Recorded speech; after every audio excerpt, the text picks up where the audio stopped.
Astaghfirullah. Bismillahirrahmanirrahim. Assalamualaikum warahmatullahi wabarakatuh.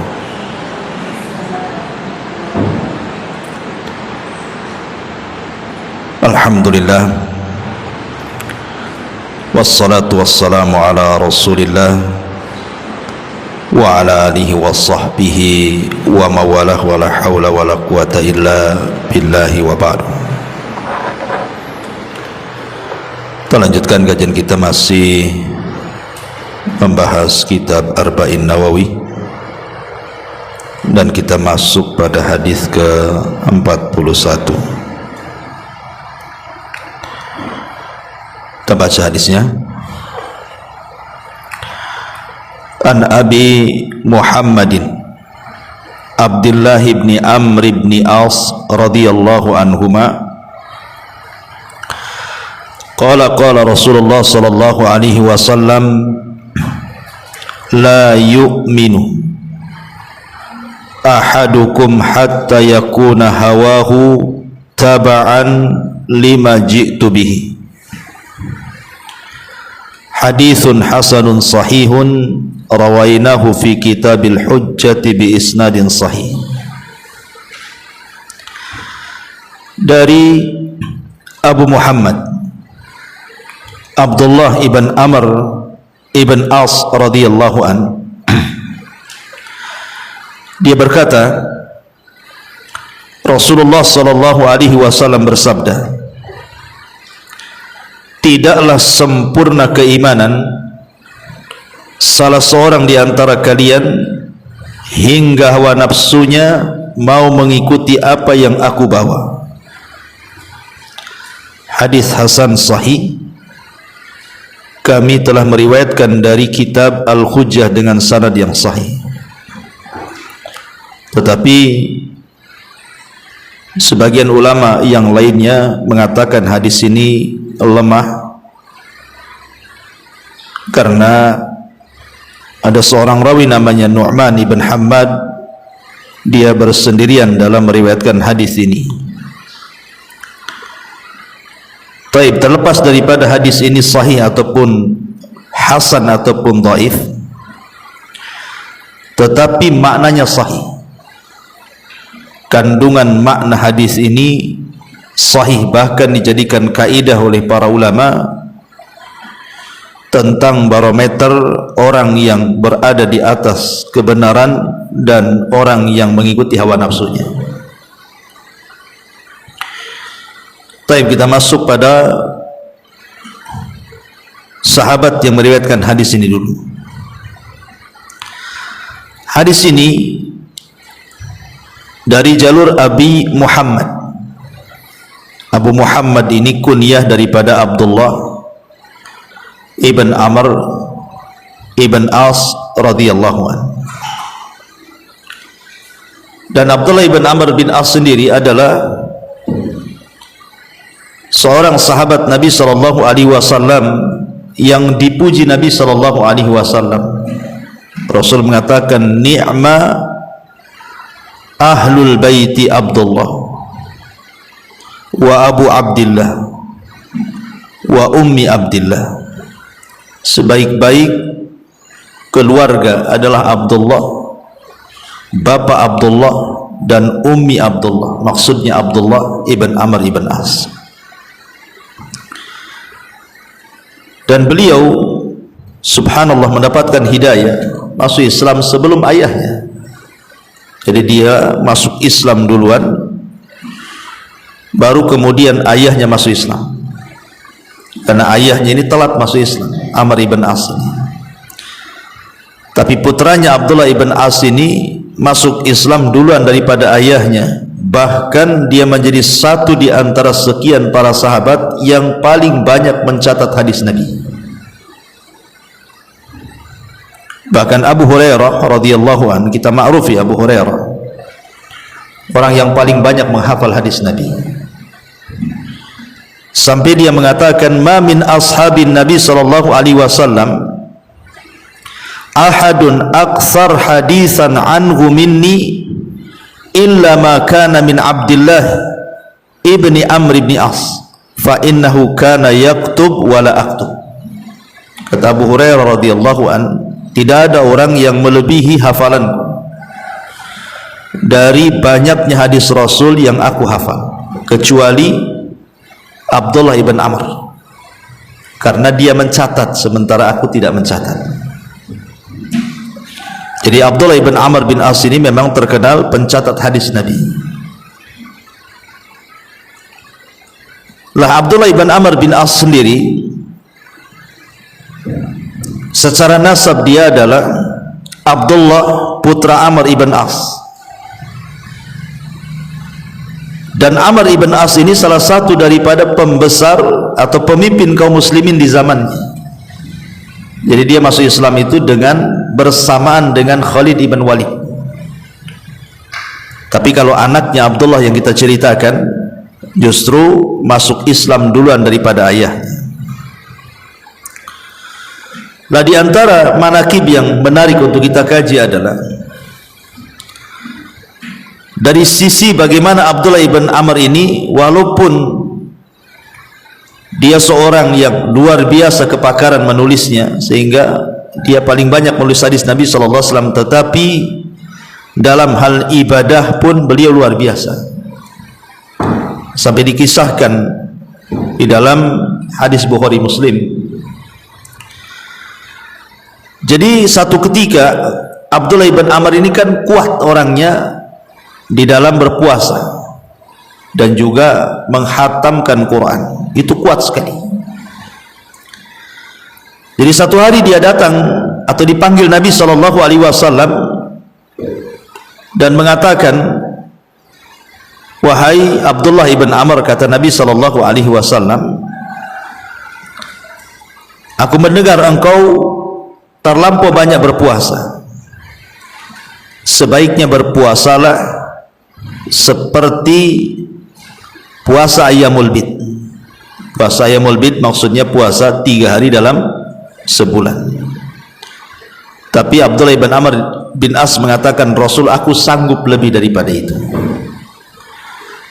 Maka Nabi SAW mengatakan, tidak bisa, karena istrimu punya hak, kemudian keluargamu punya hak.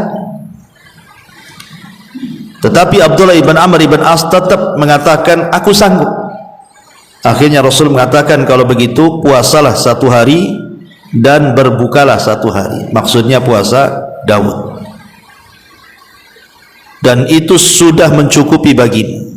Sejak itulah Abdullah ibn Amr bin As tidak pernah meninggalkan puasa Daud. Kemudian ketika Nabi SAW bicara soal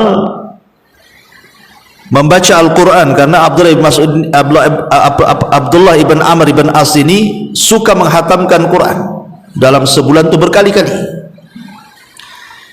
Jadi kata Nabi SAW, sebaiknya hatamkan Quran minimalnya 1 bulan 1 kali saja.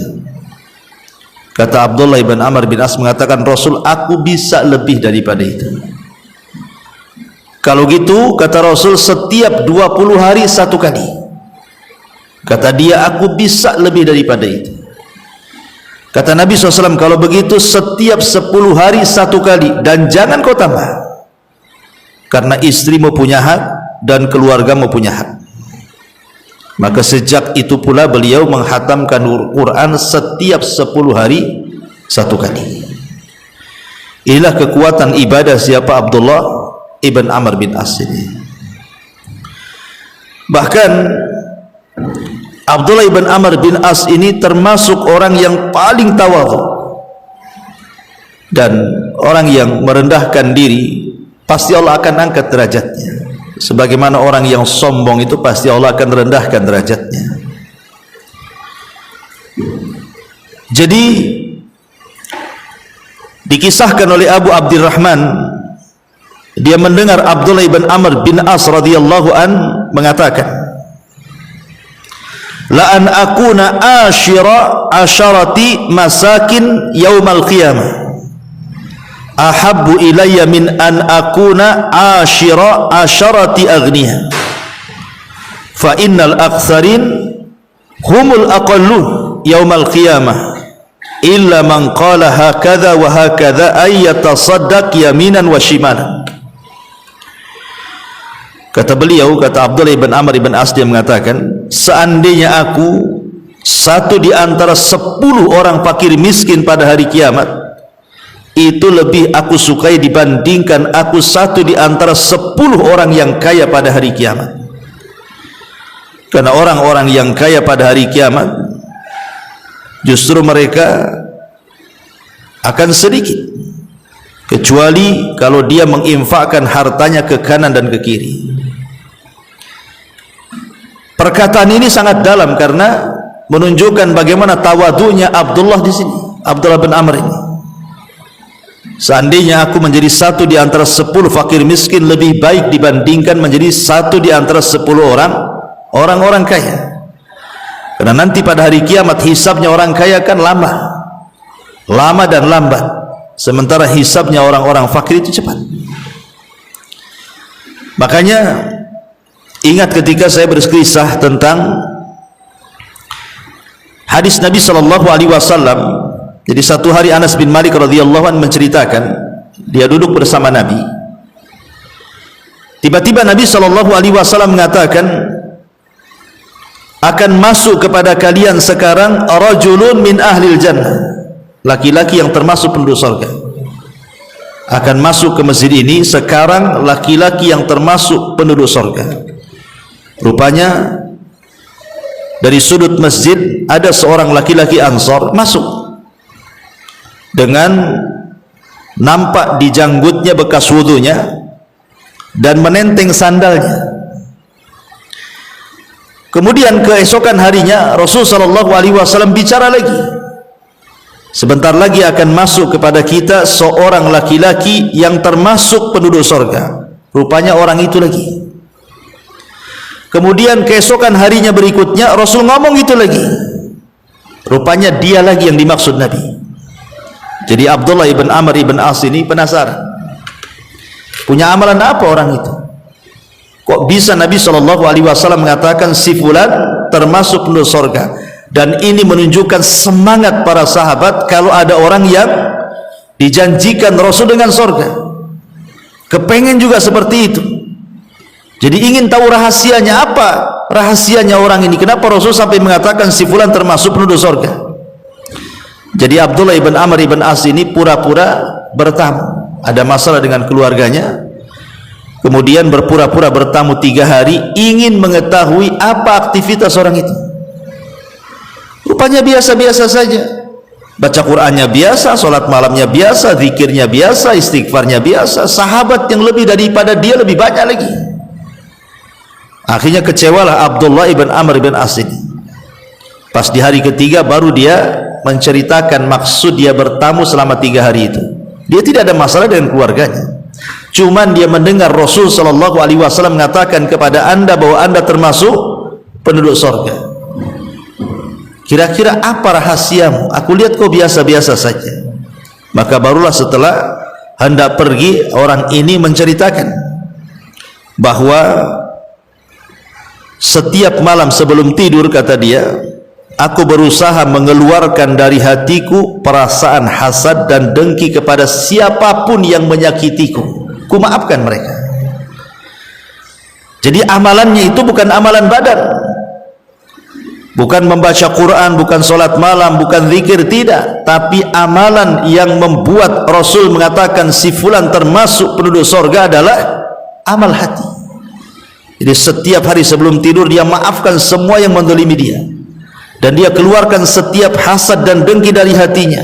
Kata Abdullah ibn Amr ibn As, oh boleh jadi inilah yang dikehendaki Nabi sallallahu alaihi wasallam. Lihat bagaimana Abdullah ibn Amr bin As luar biasa semangatnya untuk menjadi penduduk surga. Ma'asyiral muslimat yang dimuliakan Allah Subhanahu wa taala. Bahkan di antara perkataan beliau yang sangat bagus sekali, innal jannata haramun ala kulli fahishin an yadkhulaha. Allah haramkan surga kepada setiap orang yang lisannya sangat jelek ketika bicara untuk memasukinya. Ya persis seperti sabda Nabi SAW bahwa orang yang tidak bisa menjaga lisan maka diancam dengan neraka. Kata Nabi SAW, sesungguhnya ada seorang hamba yang mengucapkan satu kalimat tanpa sadar, rupanya kalimat itu membuat Allah murka sehingga Allah masukkan dia ke dalam jahanam sejauh barat dan timur.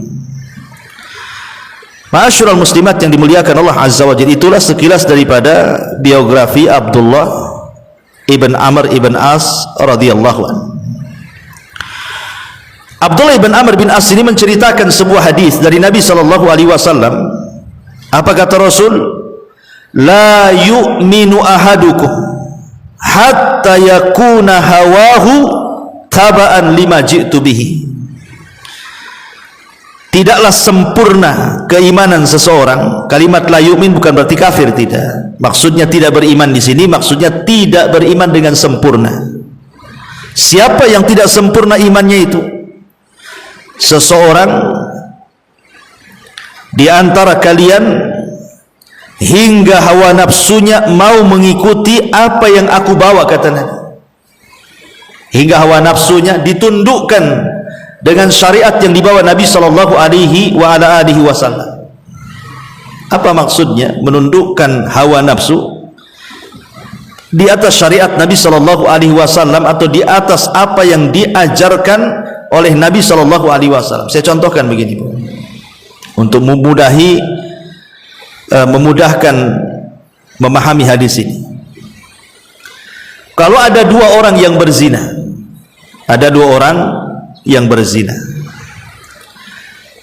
kemudian dua orang laki-laki yang gemar berzina ini, atau dua orang wanita yang gemar berzina, terserah siapa saja, dinasihati, jangan berzina karena Allah mengharamkan zina.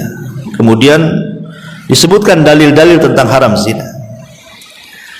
Akhirnya dua orang ini bertobat kepada Allah Azza wa Jalla karena takut luar biasa. Setelah dinasihati bahwa zina itu haram, bahwa zina itu terancam dengan neraka, terancam dengan azab dan begitu seterusnya, bertobatlah dua orang ini. Setelah lama berlalu, anggaplah yang satu si fulan, yang duanya si Alan gitu ya, biar enak ya, fulan dan Alan gitu ya. Jadi si fulan ini betul-betul ketika dia tobat dan hijrah tidak mau berzina lagi, maka segala wasilah-wasilah yang mengantarkan kepada zina dia tutup rapat-rapat, tidak mau. Pokoknya dia menjauh daripada wasilah-wasilah yang bisa mengantarkan dia kepada zina. Dia benci melihat pamannya seseorang yang membuka auratnya. Dia tidak suka dengan gambar-gambar yang membuka auratnya. Pokoknya apapun yang menjadikan dia akan berzina lagi, dia tinggalkan. Ini yang satu, yang si fulan ini betul-betul tobat dia, benci dengan perbuatan zina itu. Tapi yang kedua, dia masih rindu untuk berzina, tetapi dia takut berzina karena haram. Jadi dia terkadang melihat ada gambar, ada foto seorang wanita ataupun laki-laki, nampak auratnya gitu kan, terbayang dia ingin berzina, tapi tidak berzina, takut untuk berzina karena zina itu haram. Perhatikan antara dua orang ini, yang satu betul-betul meninggalkan zina, bahkan wasilah-wasilah zina saja dia tidak mau, betul-betul dia benci kepada zina, dan wasilah-wasilahnya dia benci.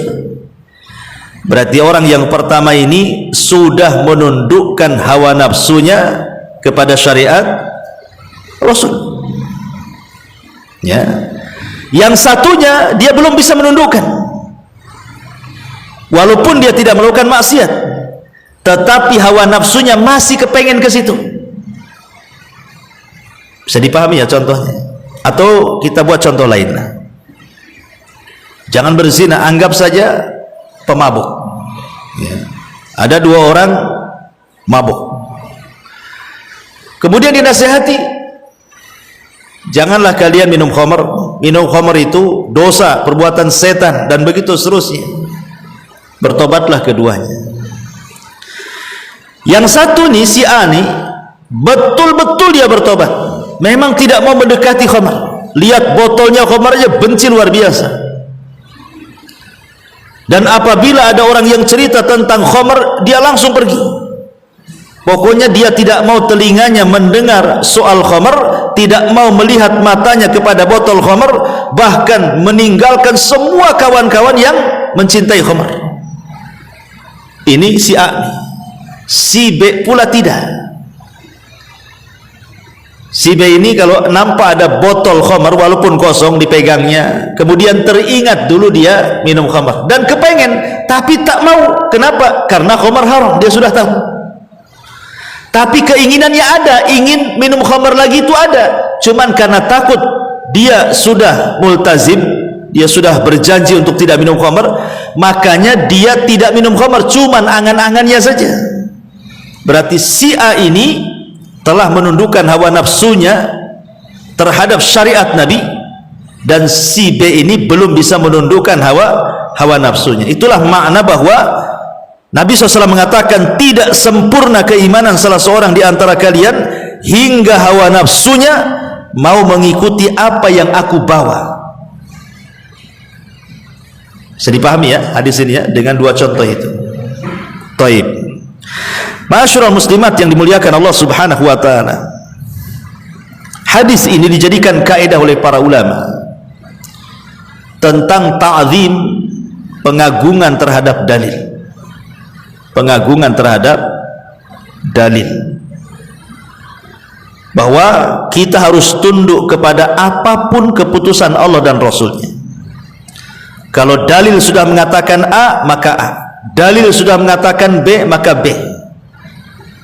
Itulah artinya mengagungkan dalil.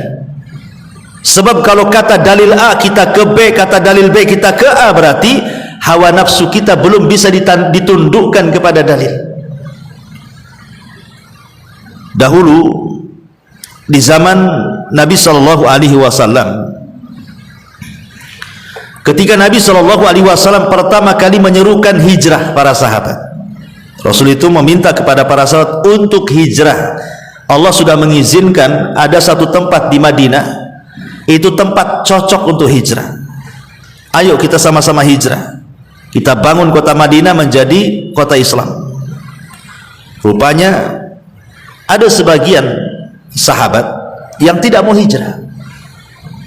Alasannya masih sayang dengan bisnisnya.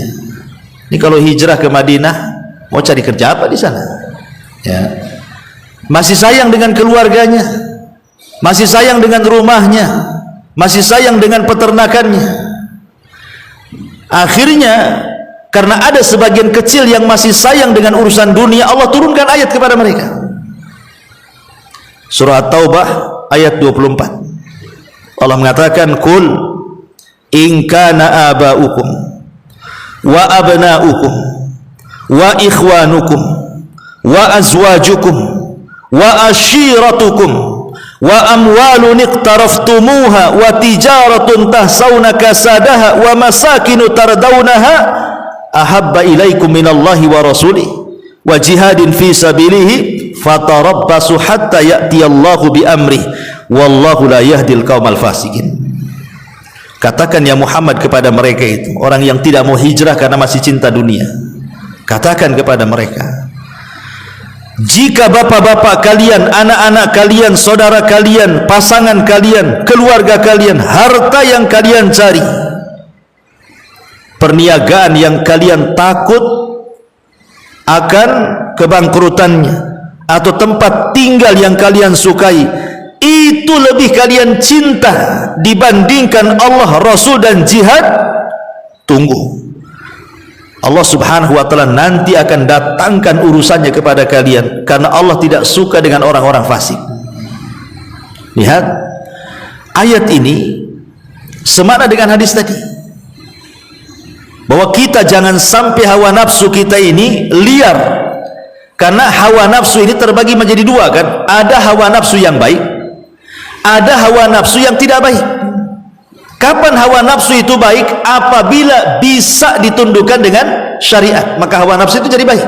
Seperti hadis ini, tidak beriman seseorang sampai hawa nafsunya tunduk kepada apa yang aku bawa, kata Rasul. Berarti hawa nafsu yang seperti ini terpuji, karena hawa nafsunya tertundukkan dengan syariat. Tetapi hawa nafsu yang tercela itu adalah hawa nafsu yang liar, yang tidak mau tunduk dengan syariat, dan itu yang banyak ya. Yang banyak di masyarakat ini ada orang yang tidak berani mengucapkan kalimat hak karena takut dengan suaminya, takut dengan istrinya, takut dengan anaknya, takut dengan orang tuanya, takut dengan kabilahnya, takut dengan desanya, takut dengan kelompoknya. Tidak berani dia mengeluarkan kata-kata yang benar itu. Berarti dia masih mengikuti hawa nafsunya, belum bisa menundukkan hawa nafsunya. Contoh yang real di lapangan, orang sudah tahu riba itu haram, tahu riba itu haram kan, jelas dalilnya Quran sunnah. Tapi banyak orang itu yang tidak mau meninggalkan riba kan, padahal jelas-jelas haramnya. Kalau kita katakan kepada mereka, akhi ini riba ini, ukhti ini riba ini, iya anak tahu ini riba, dan riba itu dosa. Lah kenapa nggak ditinggalkan? Ya saya mau makan apa nanti? Saya mau kerja apa? Saya harus kemana? Siapa yang ngasih makan anak istri saya? Macam-macam ceritanya kan.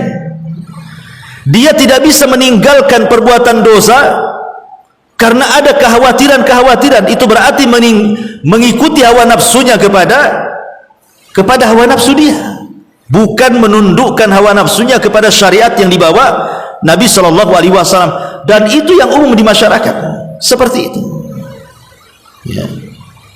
Contoh saja kalau ngaji kayak gini lah, saya bisa hitung ada 30-40 orang di sini.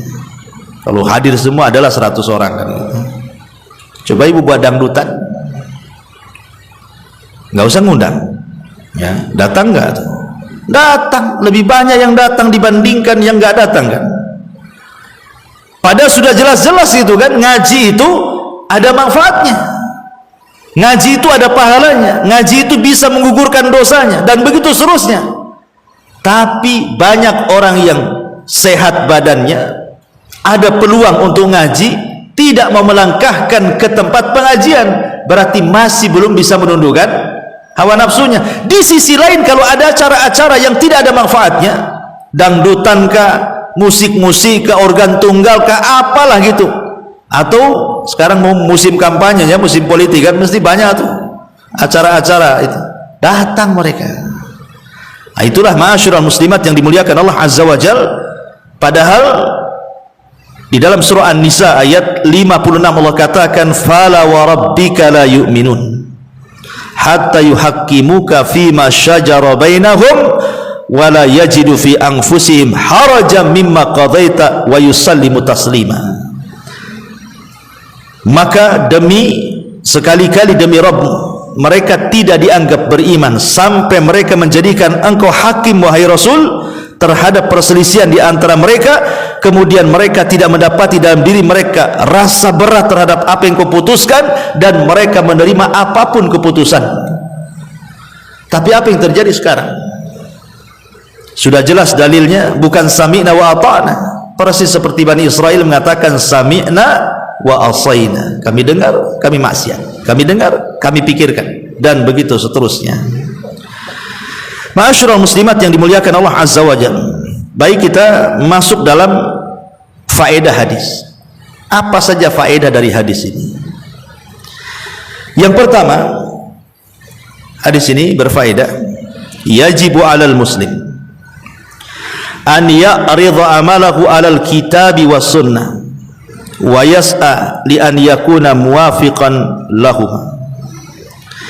Wajib atas seorang muslim ataupun muslimah untuk mencocokkan amalannya dengan Al-Quran dan Sunnah, dan berupaya supaya setiap perbuatannya betul-betul mengacu kepada Al-Quran dan Sunnah. supaya bisa ditundukkan hawa nafsunya.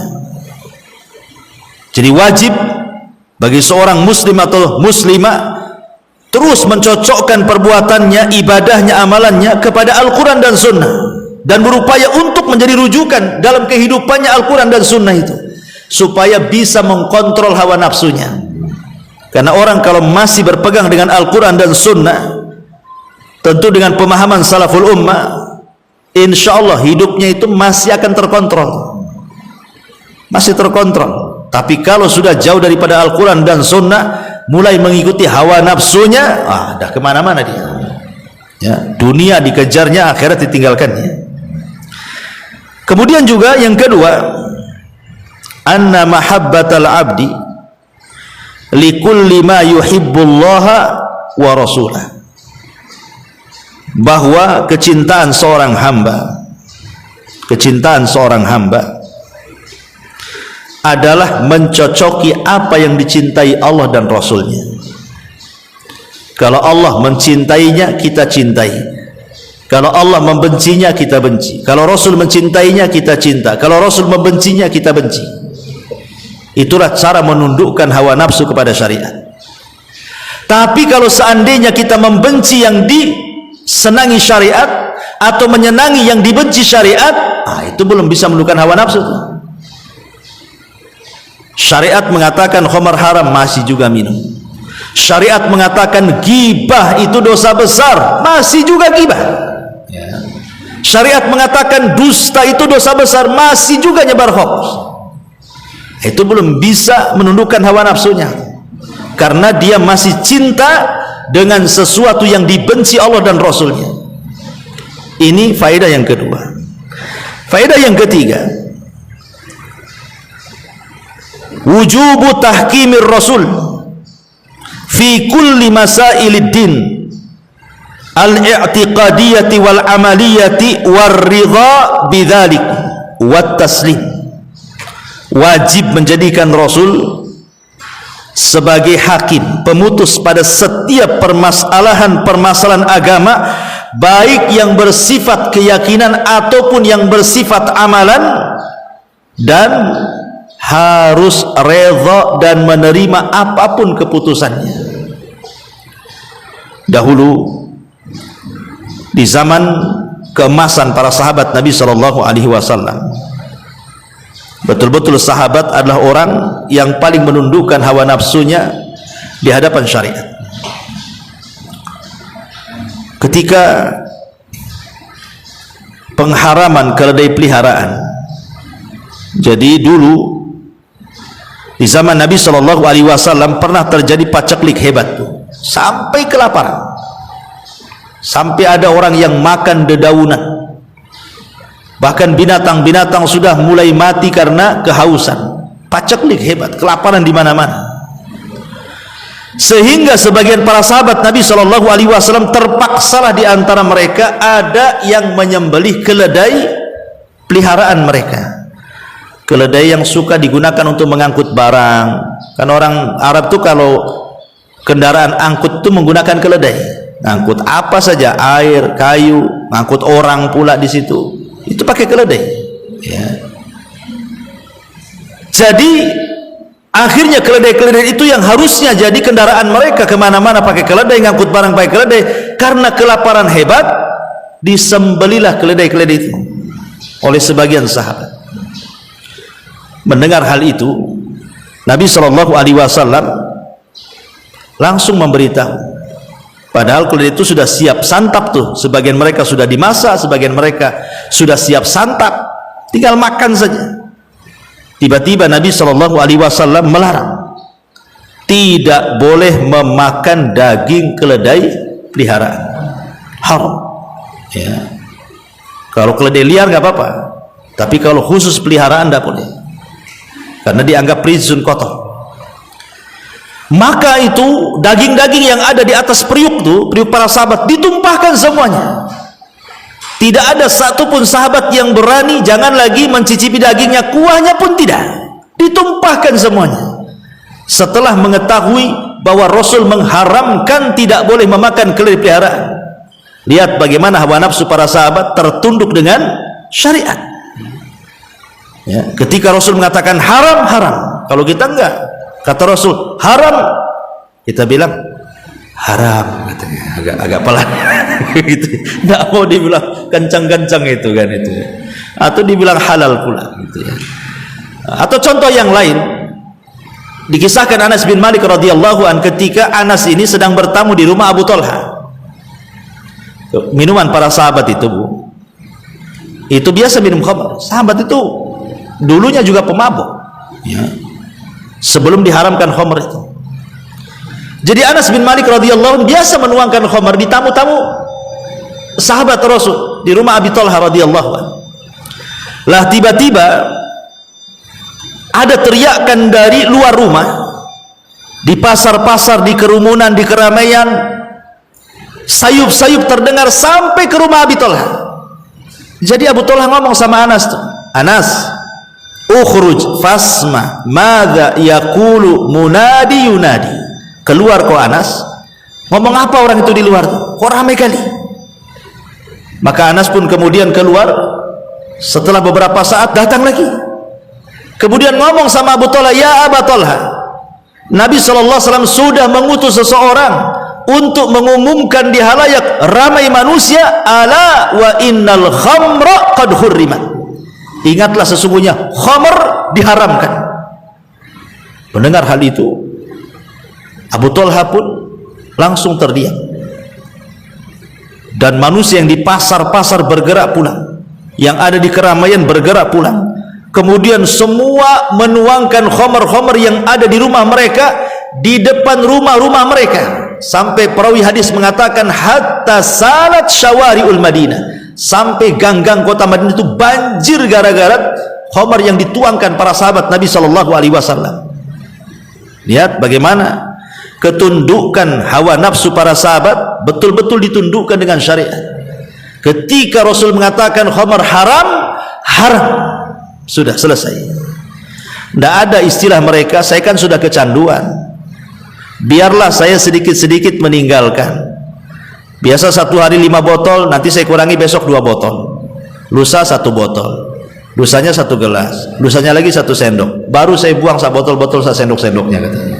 Bukan begitu ya. Tidak ada sahabat itu yang meninggalkan maksiat itu secara tadarruj, bertahap, tidak ada. Kalau sudah haram, haram, selesai. Nah, kalau kita mungkinlah, Ustaz tidak bisa kalau harus ninggalin gibah secara mutlak. Ya pelan-pelan lah. Kalau gibah selingan-selingan nggak apa-apa kan Ustaz? Nggak ada, ya gibah kan itu. Nggak ada gibah selingan itu. Tetap haram. Ya, jadi begitulah para sahabat mencontohkan kepada kita menundukkan hawa nafsu di atas syariat Nabi SAW. Bahkan ketika turun ayat hijab surah An-Nur 31 itu, wal yadribna bihumurihinna ala juyubihin, hendaklah wanita-wanita itu melembrehkan jilbab mereka di dada-dada mereka, artinya ditutup auratnya. Subhanallah, semua wanita pulang ke rumah, apapun yang mereka dapati, entah dari gorden, entah dari taplak meja, apapun kain yang mereka dapati, langsung ditutup. Ka'annahunna, seolah-olah ka'anna ru'usihinna, seperti kepala-kepala mereka itu seperti burung gagak. Gagak itu kan warnanya hitam ya, jadi sampai kepalanya itu seperti burung gagak. Tahu bu, burung gagak itu, perhatikan burung gagak itu yang hitam ya. Gagak ada warna lain ya? Nggak ada ya kan? Gagak ya hitam lah ya, tengok burung gagak itu sak mata-matanya hitam. Nah, kalau kita nengok kepala burung gagak tuh hitam semua tuh, kemudian patuknya juga hitam, matanya juga hitam, rambutnya juga hitam kan. Begitulah Rasul mengistilahkan seperti kepala mereka itu seperti burung gagak, hitam semuanya karena ditutupi, tidak ada celah lagi, matanya ketutup semuanya. Begitulah para sahabat Nabi SAW, sahabi Rasul SAW di zaman itu ketika perintah hijab betul-betul ditutup ya. Tidak mikir dulu. Sekarang kan mikir dulu nih. Orang yang nggak pernah hijab tiba-tiba tergerak untuk hijab, ngacanya itu sampai mau pecah kacanya itu. Cocok, miring, sini, sana, sini. Mungkin jilbab itu sampai 10 jilbab itu asik cabut pasang cocok nggak cocok gitu saja kan. Anda minta pula pendapat orang, cocok nggak katanya. Kalau nggak cocok saya nggak pakai jilbab katanya. Ini gimana ceritanya ya? Jadi orang seperti itu belum bisa menundukkan hawa nafsunya. Kemudian juga contoh yang lain, ketika Nabi Shallallahu Alaihi Wasallam sedang sholat ya. Di tengah-tengah sholat tiba-tiba Nabi SAW melepaskan sandal, dilepas begitu saja sandal.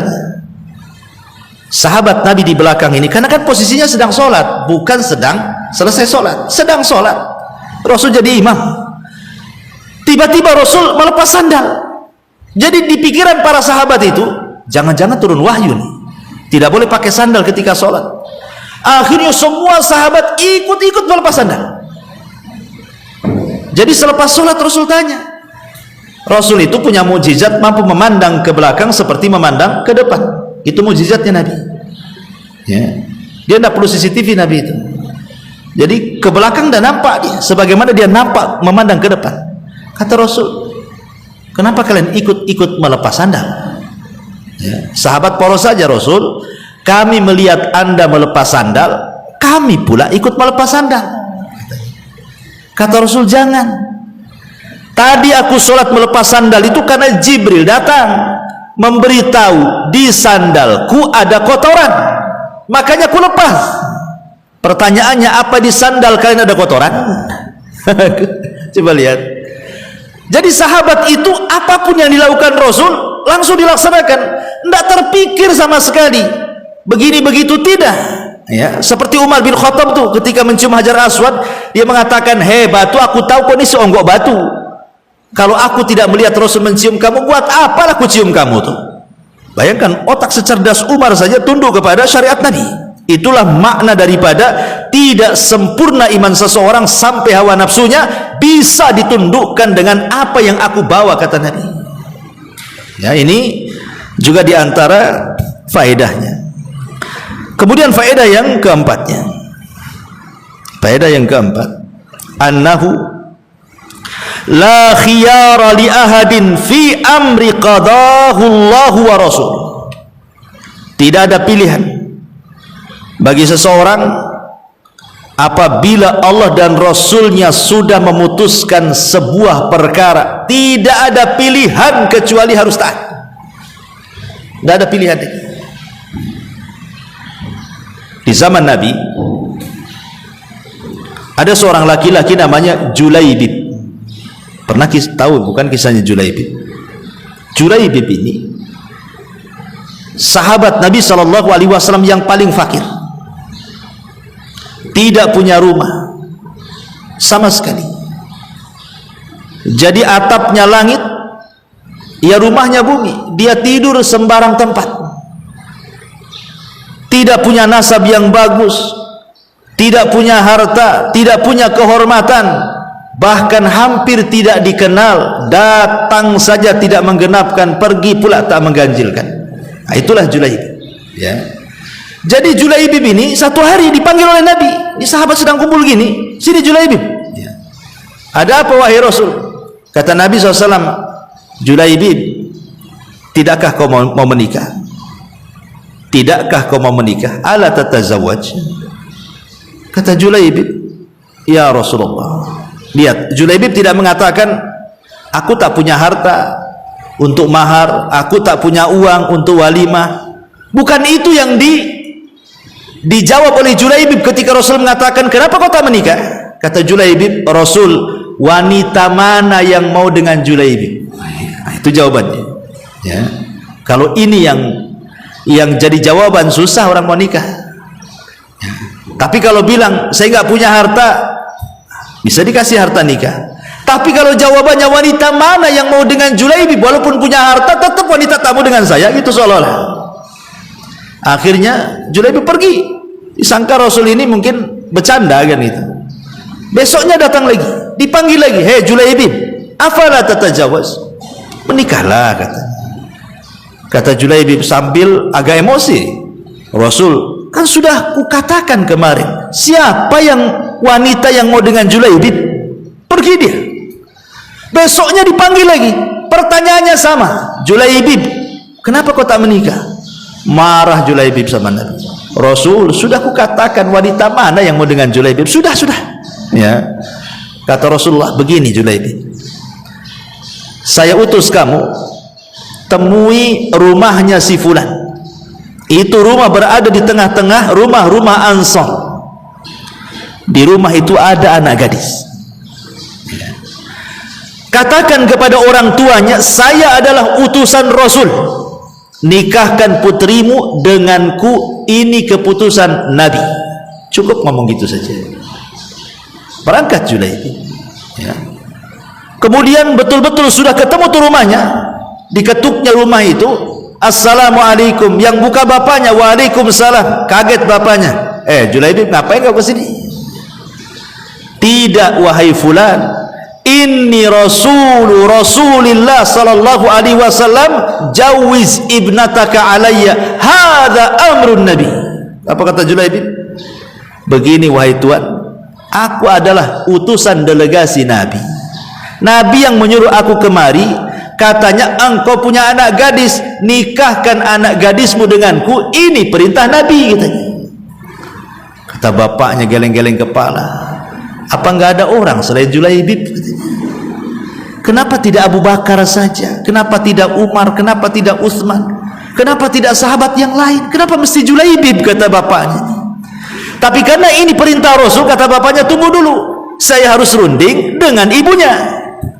Masuklah bapaknya kepada ibunya dan mengatakan bahwa Rasul mengutus anak muda dan mengatakan nikahkan putrimu denganku. Kata ibunya, dengan siapa? Julaibib. Hah, Julaibib? Apa nggak ada lagi selain Julaibib? Katanya. Ya, karena Julaibib ini disebutkan orangnya hitam, pendek, miskin, tidak punya nasab, tidak dikenal orang. Macam mana orang mau dengan Julaibib, kan gitu. Tapi karena ini perintah Rasul, akhirnya Julaibib datang. Tapi kedua orang tuanya ini agak berat gitu. Kalau dengan Abu Bakar pikir poligami lah, kan begitu istilahnya, kan. Janganlah dengan Julaibib gitu. Dengan Utsman ke, dengan Abdurrahman bin Auf ke, terserahlah, jangan dengan Julaibib pokoknya. Subhanallah, di balik tabir itu anak wanitanya mendengar, seolah-olah kedua orang tuanya menolak perintah Nabi. Langsung anak perempuannya keluar, kemudian marah di hadapan kedua orang tuanya dan mengatakan, nikahkan aku dengan Julaibib, katanya. Kata anak wanitanya nih, nikahkan aku dengan Julaibib, karena aku yakin setiap utusan yang diutus Nabi SAW pasti membawa kebaikan. Nikahkan aku dengan dia, katanya. Subhanallah, malah anak gadisnya pula berakal dibandingkan orang tuanya. Akhirnya orang tuanya pun, ya karena anaknya sudah ngomong begitu, yang mau anaknya kan bukan orang tuanya, terdiamlah orang tuanya itu. Ketika anak gadisnya mengatakan, ataruddani rasulillah, apakah engkau akan menolak utusan Rasul sallallahu alaihi wasallam? Dari sini turun ayat. Masalah Julaibib ini turun ayat. Apa ayatnya? Wa ma kana lil mu'minin wala mu'minatin idza qadallahu wa rasuluhu amran an yakuna lahumul khiyaratu min amrihim wa man ya'sillaha wa rasulahu faqad dhalla dhalalan mubina. Tidak layak bagi seorang mukmin laki-laki dan perempuan, kalau Allah dan Rasulnya sudah memutuskan sebuah perkara, tiba-tiba ada kebimbangan dalam hatinya. Tidak layak bagi seorang mukmin seperti itu. Karena barang siapa yang berpaling dari perintah Allah dan Rasulnya, sungguh dia akan tersesat dengan kesesatan yang nyata. Akhirnya menikahlah wanita ini dengan Julaibib di malam pertama. Dan itu malam setiap anak muda yang menunggu-nunggu orang menikahkan. Tiba-tiba datang seruan dari Nabi SAW, ya khailullah irkabu, hei kuda-kuda Allah, bersiaplah tempur kalian. Julaibib memandang istrinya, ya, dan mengatakan, malam ini ada dua seruan, seruan tempat tidur dan seruan jihad. katanya. Maka aku memilih seruan jihad. Kata istrinya, pergilah wahai suamiku. Belum mencicipi malam pertama, langsung pergi. Sudah perang berkecamuk luar biasa, dan Allah menangkan peperangan itu oleh kaum muslimin.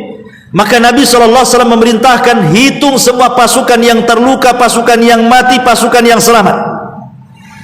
Akhirnya dihitung, yang selamat sekian, yang luka sekian, yang meninggal sekian, yang mati syahid. Dikumpulkan jasad.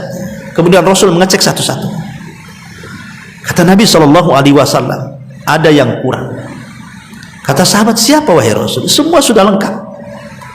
Yang meninggal sudah lengkap, yang terluka sudah lengkap, yang selamat sudah lengkap, semua sudah lengkap. Kata Rasul, tidak ada yang kurang. Sahabat masih bingung, ya, hitung lagi, dihitung lagi. Kata Rasul, masih ada yang kurang. Kemudian kata Rasulullah, aina Julaibib? Di mana Julaibib? Subhanallah, di tengah-tengah pasukan saja sahabat nggak kenal Julaibib. Kenapa? Karena saking fakirnya, saking miskinnya, sampai nggak dikenal orang. Maka Rasul mengatakan, di mana Julaibib? Kok nggak nampak di sini? Cari Julaibib. Ya. Akhirnya dicarilah Julaibib. Rupanya Julaibib sedang meregang nyawa, dan di hadapannya ada 7 orang musyrik yang berhasil dibantai dia. Ketika melihat bagaimana Julaibib membantai 7 orang musyrik, dan terakhir dia terluka dan sedang meregang nyawa, kemudian Nabi SAW menghampiri Julaibib. Ketika itu Julaibib meninggal dunia.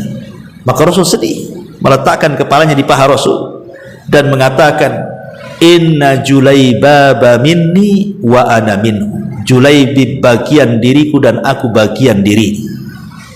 Lihat bagaimana ketundukan kisah ini, bahwa kalau Allah dan Rasulnya sudah memutuskan sesuatu, jangan ada pilihan, karena itu bentuk menundukkan hawa nafsu kepada syariat. Inilah diantara faedah hadis ke-41. Wallahu a'lam bishawab. Baik, sebelum saya tutup, silakan kita buka tanya jawab.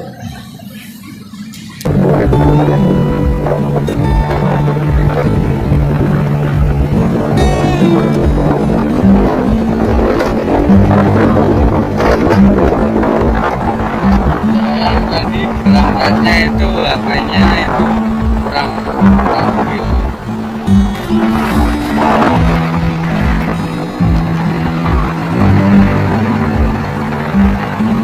pantesan rame. Ini ada ini Maria.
Tulisannya strom, rekam tulisannya, tulisannya rekam.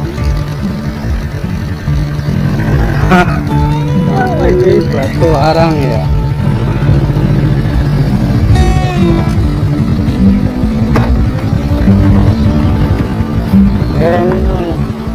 Bakal